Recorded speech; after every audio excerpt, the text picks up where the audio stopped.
All right. Well, Steve, we are about to take another program turn here on 910 AM Superstation. Just want to share with people once again, if you are interested in joining the conversation, the phone number here is 313-778-7600, 778-7600. How are we looking over there, DJ?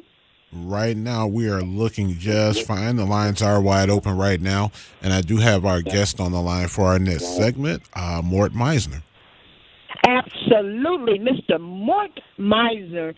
Meisner, he is the author of Enough to Be Dangerous. I mean, I mean, can you imagine those many years sitting there as a TV executive, a talent agent, and now an author, putting things on paper and really drilling down and telling the story of the Detroit TV market. Many of us remember the names Bill Bonds. Just think about that. Bill Bonds. I mean, institution. I mean, you said Bill Bonds. Oh, I know exactly who that is. I mean, there were folk who would make sure they were at home in time to turn the news on so they could listen to Bill Bonds. That's a fact. Ask your grandmothers and your mothers. That's a fact. And now we have Huel Perkins and so many other people in between. I even have a story, and Mort, as I'm going to bring him on in a minute, that I want to tell the story because when I thought about doing this, I said, should I tell my story? I was anchoring. Where was I? Was I in D.C.? Wherever I was in Detroit or I was in D.C. No, I was in Detroit. And I had just won Miss Black Michigan. And so I was called in, and they were saying to me in the room, I forgot who was in there. But anyway, I was in the room, and they said, oh, we would love to have you consider being a part of our team here at the TV station. However, had you consider ever wearing a wig? This is actually a true story, Mort. True. And I said, at that time, I was the revolutionary person, like Angela Davis was my hero. A wig? Are you mad? And I said, oh, I don't think so. Today, I wear a wig, guys, just so you guys will know that. So I left that room, and I wasn't mad at the people, just so you'll know that. Wasn't mad. I was actually hired to move to Washington, D.C.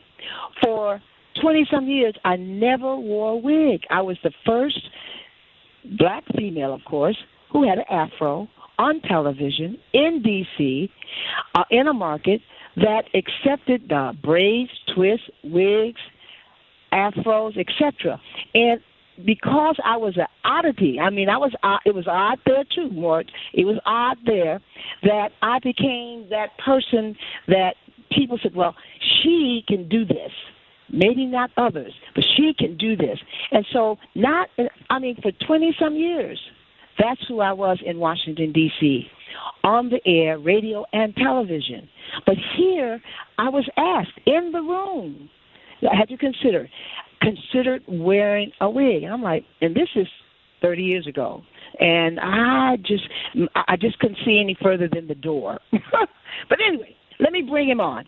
Mort, thank you so very much for joining me in our discussion about the story about TV and the individuals who made a difference in this market. How you doing?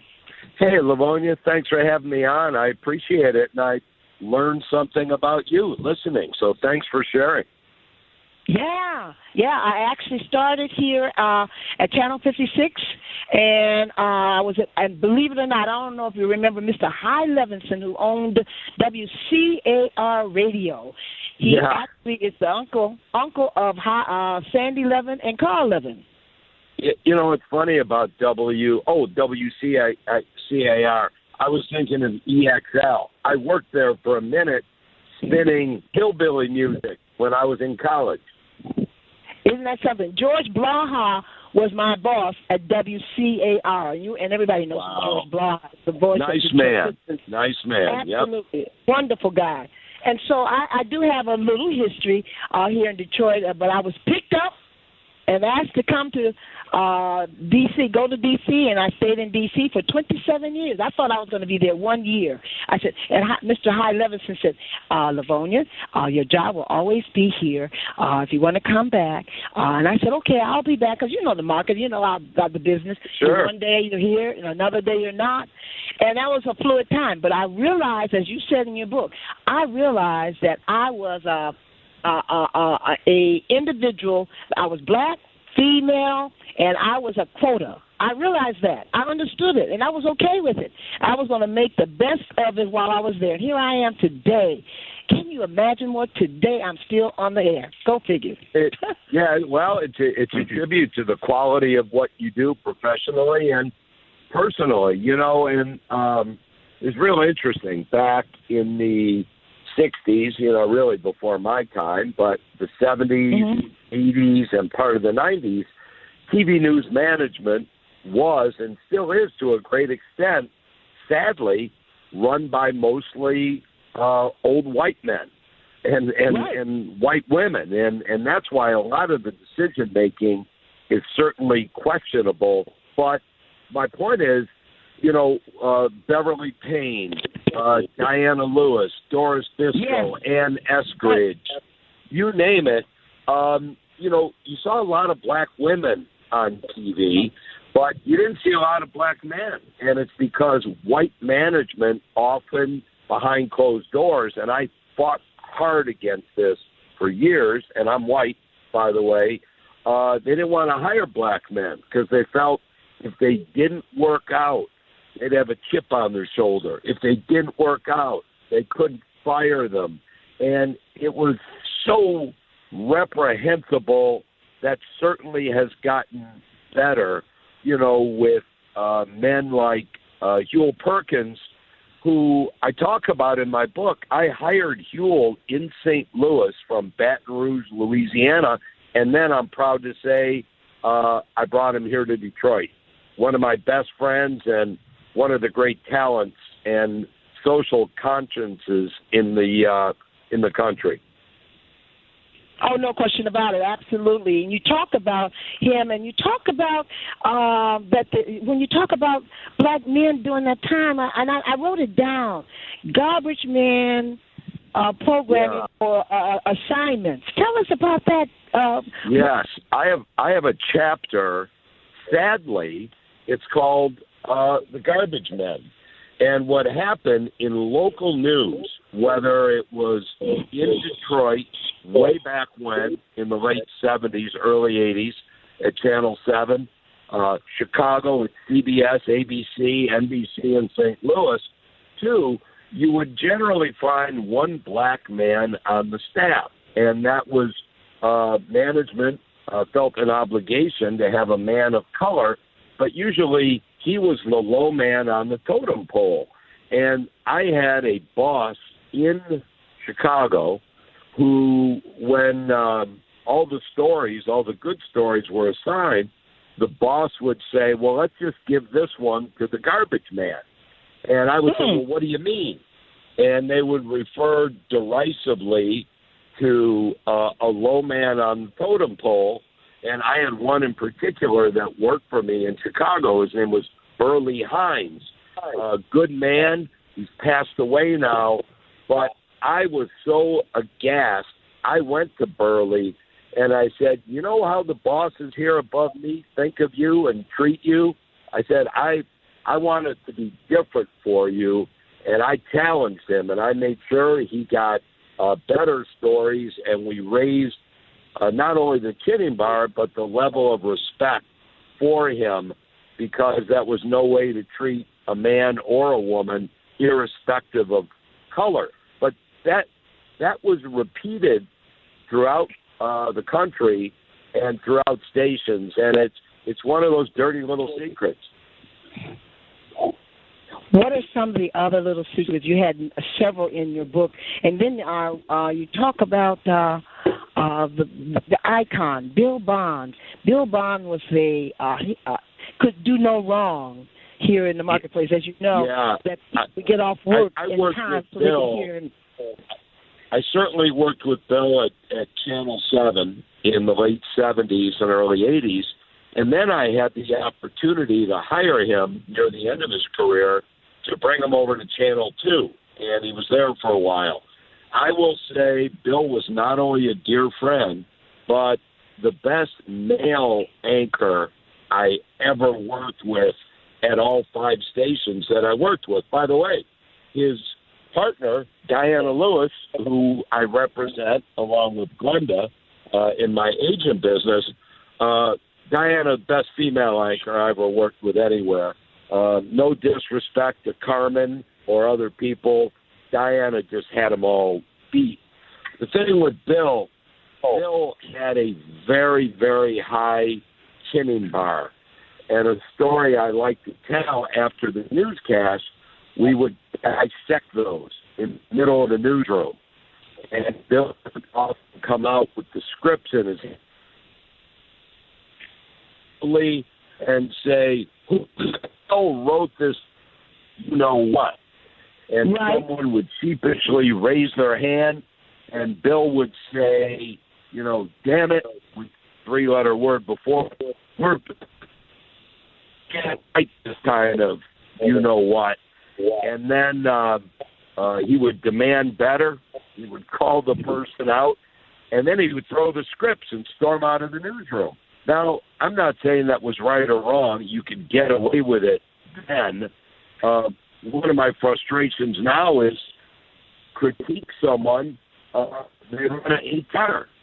You got to be able to critique them, you know, but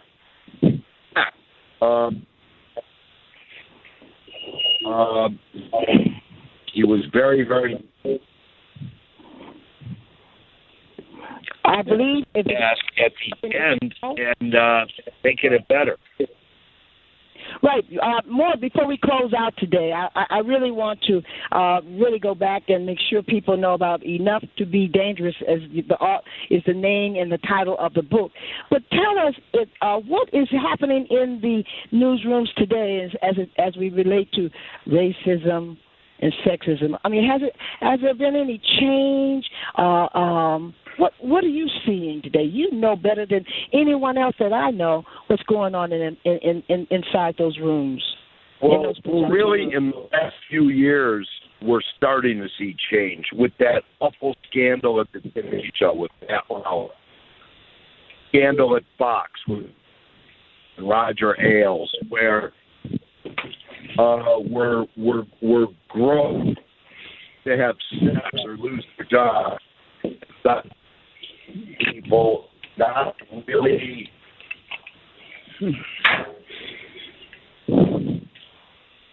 is changing, and I'm happy and I'm proud to see that. But there's a long better. NBC named a vice president for diversity for all their stations. Some BS thing. By the name of Ann. And I think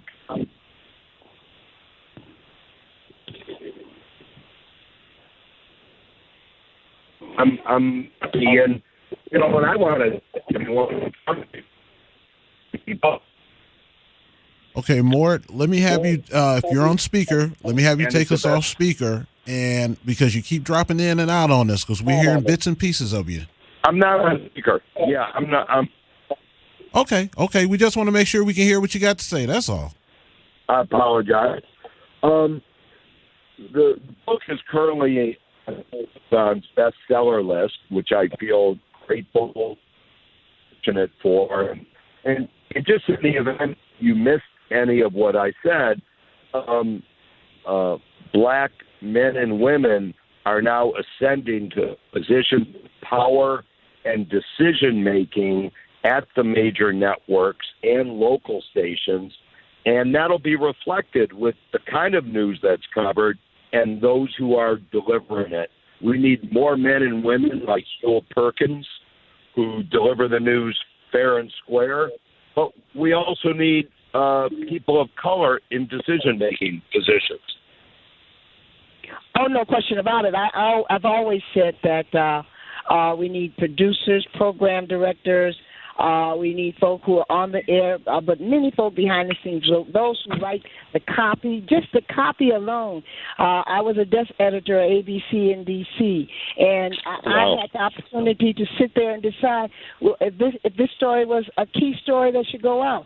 I mean, the people need to understand that the message and the messenger are so critical to what is happening today. One of the things I'm always struggling with today, Mort, is how people. I'm going to use Senator Harris as an example. In January, Senator Harris, our fellow journalists, were calling her Senator Harris, a black woman. This actually, I've been monitoring this all along. Senator Harris, a black woman, blah, blah, blah, blah. When she was announced to be the next candidate for vice president, she became a woman of color. And I'm like, wait a minute.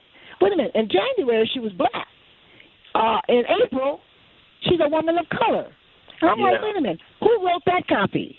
And see, just that alone, only a person who's obviously sensitive to the conversation or the what that means. And I remember, and just everybody needs to go back to her conversation during the debate. She actually said, she says, as a black woman, she actually said it because she caught herself in the beginning. She said, a woman of color and black woman. So she too, and I happen to check in with her every so often. I'm blessed to have that opportunity, and we talked about that. And as a journalist, I'm like, see, we're trying to figure out what language and how we're going to define one another. So it's still going on. We're still struggling. We're still challenged. We're still working on things. Everything that you've said in your book is still alive and well, and we have to work at it all along. This is the book is so real, and it's almost like raw. It's raw, and people need to get it if they really want to know about media. This is the book that you need to get. Well, you asked about Bill, and I know you got to know one of my favorite Bill Bond stories. He was interviewing Senator Orrin Hatch from Utah, and Hatch said something that Bond felt was racist. Because it was. And Senator Hatch, we're going to spit right now before I spit in your face. And so you want to talk about raw, that was raw. That's right. Absolutely. Tell us more. Where can we pick up the book? Tell us before we close out. Okay. Well, if you want to go to the store, it's available at Royal Oak. But also Amazon.com, and it's a seller on Amazon so far. All right, then. I want to thank you, Mort Meisner, for joining me here tonight. I really appreciate it. It's an interesting read, a real interesting read. It's almost like a historical piece for me. I smile at some points, and I'm like, I know that. I remember that. Oh, I know that person. Well, so thank you so very much for taking it. Loving 9:10 a.m. It's a great pillar of the community, this radio station. Thank you. Thank you so very much. All right, God bless you. At 9:10. And bless you, and you stay safe. All right? All righty. Steve, that's Mort, who has been in the business for some time. He is a TV executive, and he actually hired individuals to be on the major television stations here, and also he represents some of the top talent here in the marketplace. And so he knows the business, and he's been around, and he's been doing it for some time. So truly a pleasure.